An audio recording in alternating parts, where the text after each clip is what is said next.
Hello once again, and we're going to have a game of Chevy Chase on the Sinclair ZX Spectrum. Played the Amstrad and the Commodore 64 versions. They are both good versions. Must be fitting to give the Spectrum version a go. Right, okay.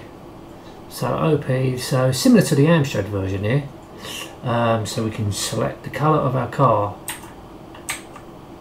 Obviously we can up and down select the model of the car, so we've got two choices of Chevys to choose.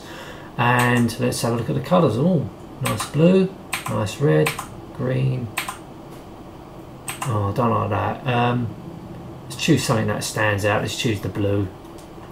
And M to select the car. I've had a test run of this. For some reason there's a problem with the joystick controls, so I have to define the keys. So Q, A, O, P, space. And let's start the game. Don't know what's wrong with the joystick, it just won't work for some reason, it won't accelerate. But I think I do favour using the keys actually. Reason why I don't use keys so much because it makes a hell of a noise because I'm using a mechanical keyboard. Right. But playing with keyboard does feel so much better. And the steering wheel moves on this version, which is a good touch. On the Amstrad Commodore 64 versions the steering wheel did not move, and it plays very nicely, but it looks exactly like the Amstrad version. The road's narrow. Not much of a problem, but I know how difficult the Amstrad version was,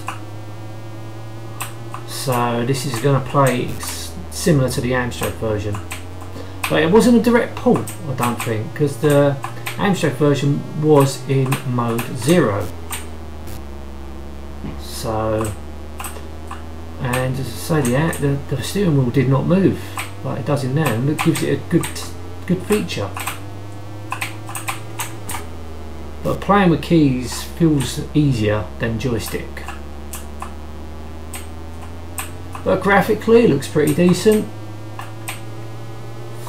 I know the Spectrum's colour palette ain't great, but so you would have to expect having a green road, but there's no colour clash. It's pretty decently programmed. So all three major 8-bit versions are getting a good conversion.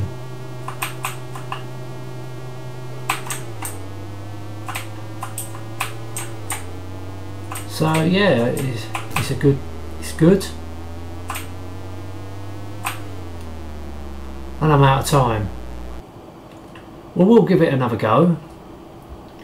As I say, the Commodore 64 version was the easiest version. I managed to get on level 3 on that. Amstrad version I couldn't even get off level 1, and this looks like the same level as the Amstrad version, so it's fucking tough, but still impressive. Still impressive on the Spectrum. Here we go, so we get an arcade style gearbox, which is high and low, or low and high, however you want to say it. So where the steering wheel is, you get an indicator to tell you how fast you're going. It's not like you can really tell, but obviously the needle goes up the faster you're going. So down there you get a time, time limit. Score counter. Pretty basic stuff, but that's good. It's a racing game. What else more do you want?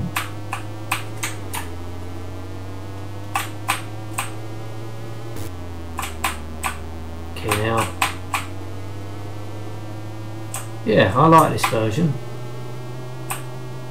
I would, because the road, it's the same as the Amstrad version, really, but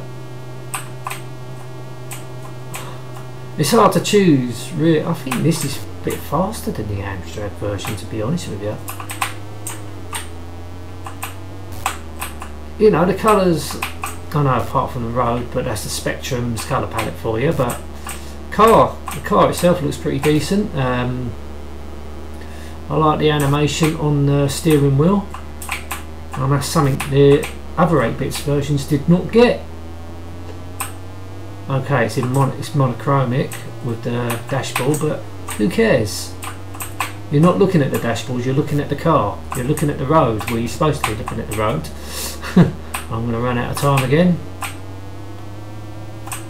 But I'm going to run out of time. Nah, it's quite difficult, but even when I was playing on keyboard, I do prefer playing on keyboard, and I still couldn't make it. But to be fair, that was, well, it's the third time playing it, but first time playing it on the Spectrum. Yeah, very impressive. Really do like this version. So all 8-bit versions are pretty decent. Anyway, I'm going to end it now. Thank you so much for watching. Till next time, and goodbye.